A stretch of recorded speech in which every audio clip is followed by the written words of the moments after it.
तो हमको एक दान दे दीजिए, यानी सूरत शब्द का निशान, यानी सूरत को शब्द के साथ जोड़ दीजिए। शब्द कहते हैं नाम, नामी को शब्द कहते हैं और शब्द को ही नाम कहते हैं उसका निशान दे दीजिए तो मैं उसको पकड़ लूँ, क्योंकि मैं शब्द ही से तो अलग हो गई और अलग होकर के दोनों आंखों के पीछे बेसहारा हो गई कि शब्द ही तो हमारा सहारा था, उसी को पकड़ के आई थी और वही हमसे छूट गया। तो उसी का निशान हो तो समरा तो सब कुछ है, सब दे सकते हो, सूरत को शब्द के साथ जोड़ सकते हो, और जब तक सूरत शब्द के साथ नहीं जुड़ेगी तब तक ऊपर नहीं जा सकती। और शब्द बराबर आ रहा 24 घंटे अखंड है। वो तो आपके जो कान है वो जीवात्मा के कान और जीवात्मा की आंख जो तीसरी है वो बंद हो गई गंदगी के कारण। शब्द तो बराबर हो रहा, शब्द एक रस हो रहा, उसमें कोई फर्क नहीं है। लेकिन जब साधन करते हैं लोग, भजन करते हैं तब सुनाई देता, ध्यान करते हैं तो दिखाई देता, तो शब्द तो आ ही रहा, क्योंकि वो तो खाली है, दरवाजे पर बीच में गंदगी जमा। अब वो गंदगी हट जाए तो सूरत का नाम से शब्द के साथ मिला हो जाए। कहते हैं उसी का निशान मांगते, जरा सा निशान दे दीजिए जरा सा, तो मैं उसके साथ में लग जाऊँ वही। और आप सुझाने, आप सब जानते हैं ऊपर से नीचे तक सब रास्ता जानते हैं जाने आने का, कि हम कैसे आए कैसे पहुंचेंगे। तो नाम का निशान मांग रही है कि शब्द का निशान, सूरत को शब्द के साथ जोड़ दीजिए। ये यानी रो करके प्रार्थना करती है। बोलो। नाए प्रेम नाए भक्ति भाव चाव नाहे, श्रद्धा प्रतीत नाहे, काम क्रोध लोभ माहे, कैसे करोगे मेरा। अब वो सूरत अपने आप को देखते है कि भाई मुझ में तो मतलब है कोई प्रेम भी नहीं, कोई श्रद्धा नहीं, कोई भाव नहीं, आपके कोई प्रीत प्रतीत भी आपके साथ नहीं, न कोई साधन न कोई भजन है। अब यह है कि मैं तो इसमें फंसा हुआ हूँ काम क्रोध लोभ में, और मैं अपने को तोलता हूँ, तो मेरा छुटकारा कैसे, निर्वाह कहते छुटकारे कि मेरा छुटकारा कैसे आप करेंगे। मैं तो इस विकारों में फंसा हूँ। रोती है और चिल्लाती है कि मुझ में तो इतने विकार है और आप हमें को कैसे यहाँ से छुड़ाएंगे। तो दया मांगती है, सब अपनी जितनी भी खामी खराबी जितनी बुराई सब चिल्ला रहे कि मैं ये हूँ मैं ये हूँ, और दया कर दीजिए कृपा कर दीजिए। बोलो। रोग सोग नित सताए, भजन सुमिरन बनत नाहे, भोग वास घटत नाहे, चिंता डर अधिक दाए, और कोई सुनत नाहे, तुम्हीं मेरे वेद हो। कहते हैं कि भाई अब ये रोग दो तरह तरह के रोग हैं, दो हैं, तरह तरह की चिंता है, तरह तरह का मोह और ममता है, तरह तरह की आफत लगी हुई है अपने ऊपर, और हम तो इसमें और ये जो अपना कोई काम है, कोई क्रोध है, कोई लोभ है, कोई मोह है, ये अपना अपना बेग उठाते हैं, अपने अपने दर पर रखते हैं, जब चाहते हैं तभी पटक देते हैं, कभी काम में, कभी क्रोध में, कभी लोभ में, कभी मोह में, कभी अहंकार में। और अब क्या करें, हम तो कुछ कर नहीं सकते, हमारे पास तो कोई यतन नहीं है। लेकिन ये है, ये विश्वास है। घटत नाहे, चिंता डर अधिक दाए, और कोई सुनत नाहे, तुम्हीं मेरे वेद हो। कहते हैं कि भाई अब ये रोग दो तरह तरह के रोग हैं, दो हैं, तरह तरह की चिंता है, तरह तरह का मोह और ममता है, तरह तरह की आफत लगी हुई है अपने ऊपर, और हम तो इसमें और ये जो अपना कोई काम है, कोई क्रोध है, कोई लोभ है, कोई मोह है, ये अपना अपना बेग उठाते हैं, अपने अपने दर पर रखते हैं, जब चाहते हैं तभी पटक देते हैं, कभी काम में, कभी क्रोध में, कभी लोभ में, कभी मोह में, कभी अहंकार में। और अब क्या करें, हम तो कुछ कर नहीं सकते, हमारे पास तो कोई यतन नहीं है। लेकिन ये है, ये विश्वास है कि आप इन सब के वैद्य हैं। वैद्य कहते हैं हकीम, हकीम कहते हैं डॉक्टर, डॉक्टर किसको कहते हैं, जो मर्ज की दवा करे। तो हमें ये मर्ज, ये असाध्य रोग है, जिससे कि हम रोग शोक में फंसे, रात और दिन फंसे हुए, और इससे हम निकल नहीं सकते। तो आप वैद्य तो मुझको दवा दे दीजिए जिससे ये सब रोग कट जाए, ये पुकार करती है। और आप वैद्य, आप सब तरह के वैद्य हैं, सब कुछ दे सकते हैं, सब आपको जानकारी है, सब उसने कह दिया कि भाई मेरा प्रेम आप पति आपसे नहीं, प्रेम भी नहीं है, मतलब ही है, सेवा भी नहीं, भाव भी नहीं, भक्ति भी नहीं है, श्रद्धा भी नहीं, मतलब सब कहा उसने। और भी है आखिर में, और हम प्रार्थना की कि आप वैद्य हैं, आप हमारी बीमार की दवा दे सकते हैं, जिस रोगों में मैं ग्रसित हूँ वो दवा मिल जाएगी तो मैं हो जाऊंगा, तो मैं आपके अधीन हूँ। बोलो। संतन बिन कोई नाहे, सतगुरु बिन ठीक नाहे, कर्मा भरमा नीक नाहे, शब्द बिना सीख नाहे, यही भी कदी। अब कितनी बात कि भाई हम संसार में सब जगह भटके, हमको कोई सहारा नहीं मिला, सब जगह भटके, कहीं भी गए किसी जगह, लेकिन संतों के और सदगुरु के बगैर कोई आई नहीं। अब यह है कि कहीं ठिकाना नहीं लगता, और ये अब विश्वास हुआ है कि शब्द के बगैर सूरत, नाम के बगैर घर नहीं जा सकती।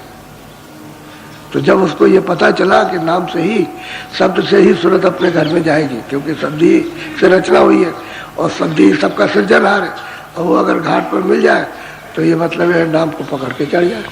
कहते हैं कि हम इसकी भीख मांग रहे हैं, हमको कोई राज नहीं, कोई पाठ नहीं, कोई धन नहीं, कोई दौलत नहीं, कोई बच्चे नहीं, कोई कच्चे नहीं, कुछ नहीं, हम तो नाम की भीख मांगते हैं कि शब्द की भीख दे दीजिए ताकि हम उसके साथ जुड़ जाए और घर में चढ़ जाए, और इन सब जालों से, मुसीबत से, इन तकलीफों से, जलम बरल की व्याधियों की, इन संकटों से दूर हो जाए और सदा के लिए छुटकारा हो जाए।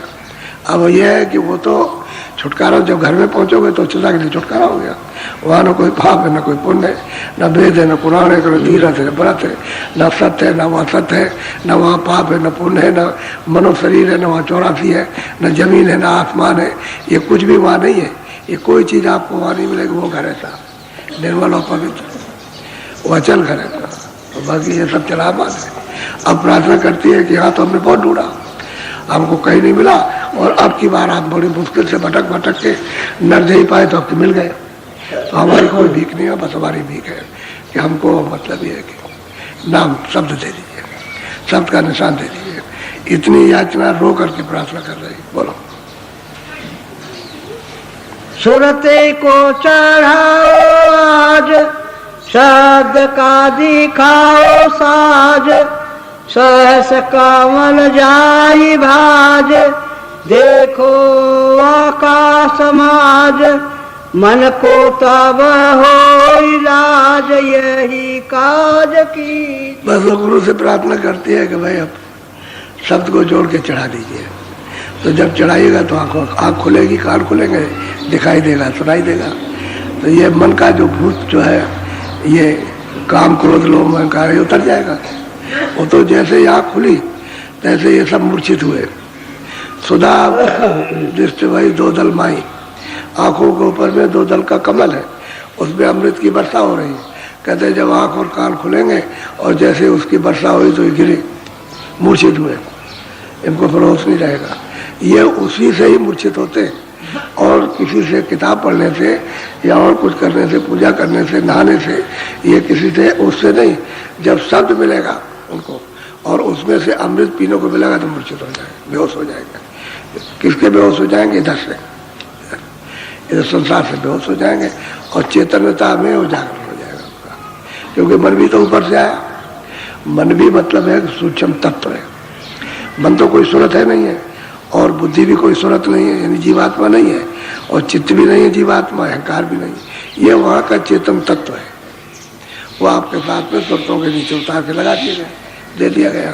अब वो यहाँ पर उत्पात करता है जड़ता में, तो क्या खोजता है कि आनंद मिल जाए, आनंद मिले, कहीं सुख मिल जाए, शांति मिल जाए, तो सब चीज़ में ढूंढता है। गली में भी ढूंढेगा, जंगल में भी ढूंढेगा, क्योंकि घर के मारे बन गए तो सोचता है कि वन में बड़ा आनंद होगा, तो वहाँ कोई नहीं होगा, कोई झगड़ा झंझट तो बन गया वहाँ।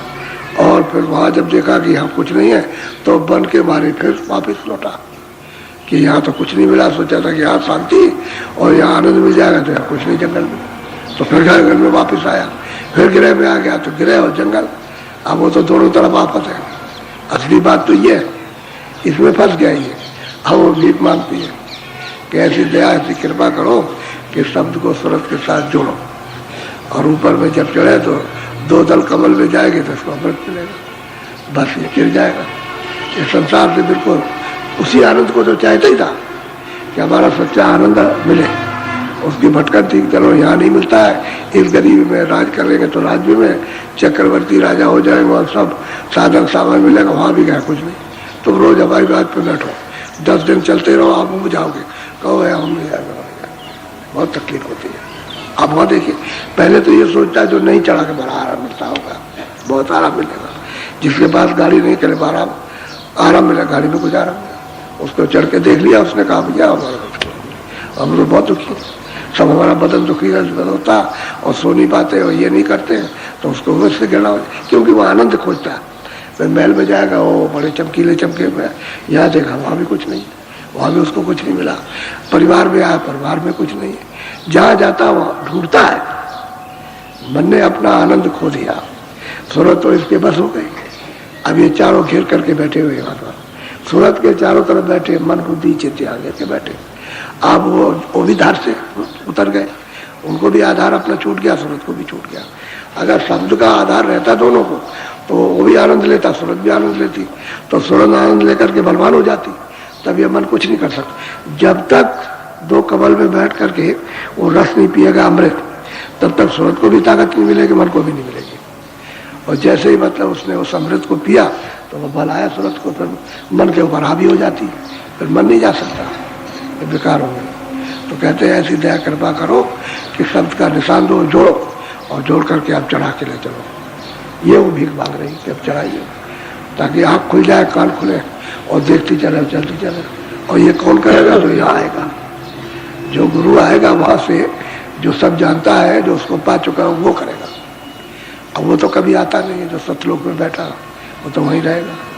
वो तो जो संत भेजे जाते हैं वहाँ से, वही संत होते हैं। जो वहाँ पहुँच जाते हैं वो उन्हीं को संत कहते हैं और किसी को नहीं। न योगी को कहते हैं, नाम तो आप किसी का भी संत रख लीजिए, वो तो आपकी शब्द है, लेकिन संत उसको कहते हैं जो वहाँ पहुँचा, अपने घर में, अपने सत्य देश में, सतलोक में, सतपुरुष के पास, वहाँ उनका संतों का दरबार लगता। तो कहते हैं कि आप समर्थ हो, आप वीर हो, आप सबको जानते हो, ये हमारी भीख है। अब आप दया कर दीजिए कि सूरत को शब्द के साथ चढ़ा कर जोड़ करके चढ़ा ले चलिए। ये नहीं हम चढ़ जाएंगे, वो नहीं, चढ़ाइए आप ही दया कीजिए, आप सब कर सकते हैं, क्योंकि आप समर्थ हैं, आप मतलब ले जाएंगे। बोलो। बांक पारे त्रिकुटी घाट खोले फेरे, सोन बाट महासोन होल पाट भमर गुफा बांध ठाट, सत्य शब्द पाई चाट सतपुर पहुंचाई। अब गुरु से प्रार्थना करती है कि भाई शायद दल का पार, जिसमें निरंजन भगवान बैठे हुए 3 लोग के मालिक, कहते हैं वहाँ शब्द के साथ जोड़ के वहाँ पहुँचाइए तो उनका दर्शन हो, फिर तीनों लोगों का दर्शन हो जाए। उसी को तो कहते हैं गोस्वामी जी महाराज। अब उसको कोई समझ तो पाता नहीं है।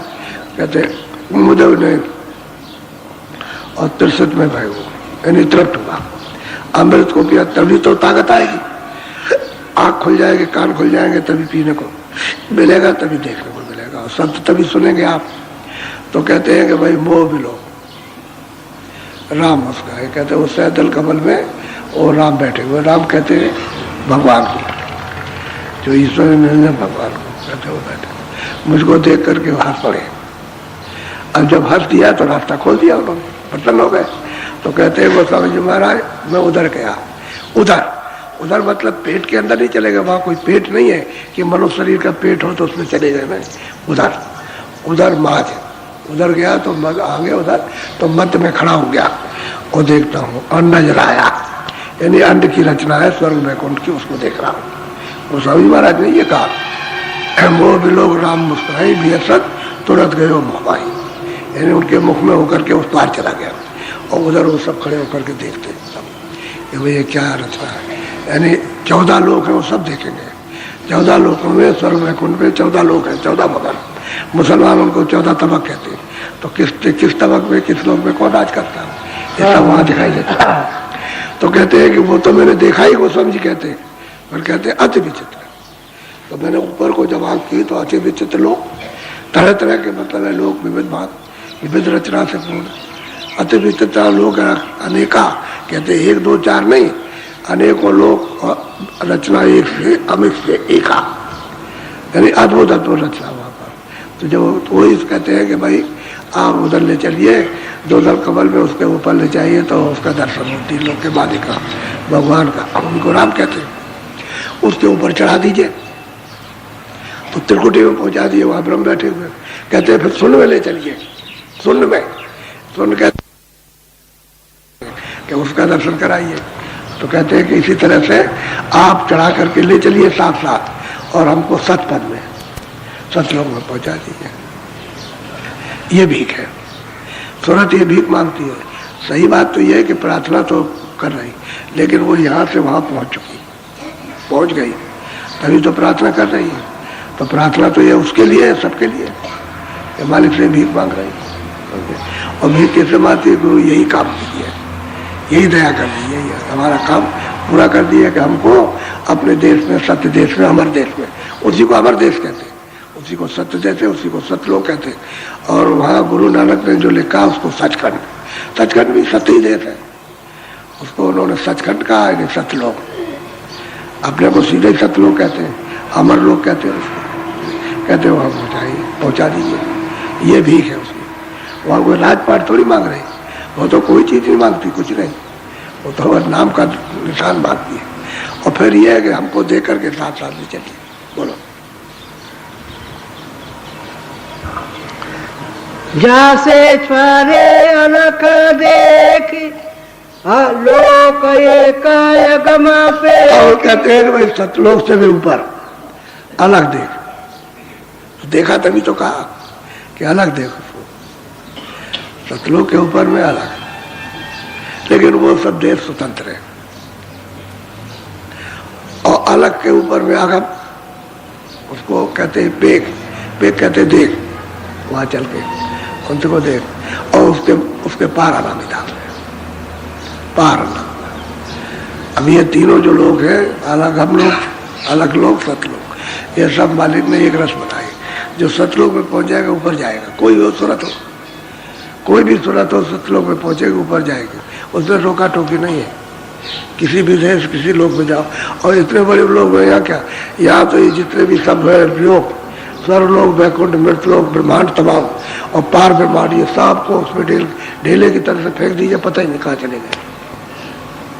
तो इतने बड़े देश है भाई, जीवात्माओं की जमीन तो ऊपर रहने की, आपके तो ये मिट्टी का पोतले की जमीन है, ये जड़ जमीन है, ये जो जल, पृथ्वी, अग्नि, वायु, आकाश की जमीन ये, और जीवात्माओं की चेतन जमीन तो ऊपर, तभी तो जीवात्मा हमारे रहती है, तो हमारा जड़ है। अब कहते हैं ऐसी करो, आप कीजिए दया करके, और वहाँ दिखाते चलिए और वहाँ पहुँचा दीजिए। अब ये पहुँच गई और पुकार कर रही, पहुँची ईश्वर, गुरु ने पहुँचा दिया, और किस तरह से रोके पुकार करते, तो अपने लिए तो है ही, लेकिन दूसरे जो लोग आएंगे वो भी पुकार करेंगे। जितने भी लोग आए सब इस तरह से रोए, चाहे वो सेवक बने हो, चाहे वो स्वामी बने हो, सब के सब रोए, रो करके सब पहुंचे, और सब अपने अपने गुरु के वसीले से, जो गुरु जानकार रहा उसी के द्वारा गए, दूसरा कोई रास्ता जाने का। और जब तक यहाँ मृतलोक में मिलेगा नहीं, तब तक रास्ता कौन बताएगा? संत बिन उसको कोई नहीं जानता, ना उसको पंडित जानते, ना उसको काजी जानते, ना कोई मुल्ला जानता, ना वेद जानता, वेद कहते हैं साधु वेद, और ना कोई पढ़ने लिखने जानता, ना वेद जानता। वेद जो बना है वो भी नहीं जानता, जो शास्त्र बने हैं किसी भी मजहब में, वो वहां जानते ही नहीं उसको। अरे भाई वो तो नीचे की करते बात, वहां कहा जाता, कहते संत के बिना कोई नहीं जान सकता, और संत उसी को कहते हैं जो सतलोक में पहुंचा, सतपुरुष का दर्शन किया वही जाएगा। बगैर सतपुरुष के दर्शन सतलोक में पहुंचे हुए कोई ऊपर नहीं जा सकता, उसी को संत कहते हैं। अब यहाँ कोई कहते हैं, किसी को भी आप कहने लगे हम दाढ़ी रख ले, अभी को कहे आप बाल रख ले, गेरू कपड़े सफेद पहने का आप ही संत है, ऐसे नहीं होता। संत नाम उसी का जो पहुंचा उसको संत कहते हैं। अब ये पुकार है, अपने सब है, अपनी सब बुराई, अपनी बीमारी, अपना रोड सब, अपना फसाव सब, उसने अपनी दुर्बलता, अपनी कमजोरी, मन के विकार सब कह करके चिल्ला चिल्ला करके और सब सुनाया, और सुना सुना करके तब दया ली, तब दया मिली उसको। पहले तो चिल्लाई और फिर उसके बाद तब नाम का निशान गुरु ने दिया और कहा कि चल अब तू बहुत रोई और बहुत चिल्लाई, अब तू चल मैं तुझे शब्द को दे करके और चढ़ा करके शब्द को पकड़ा के ले चल पाते उसको। अब शब्द की रेल है, उसे बैठा दिया कि चलो अब लिए जा रहे उसको और सब दिखाएंगे, दिखाते दिखाते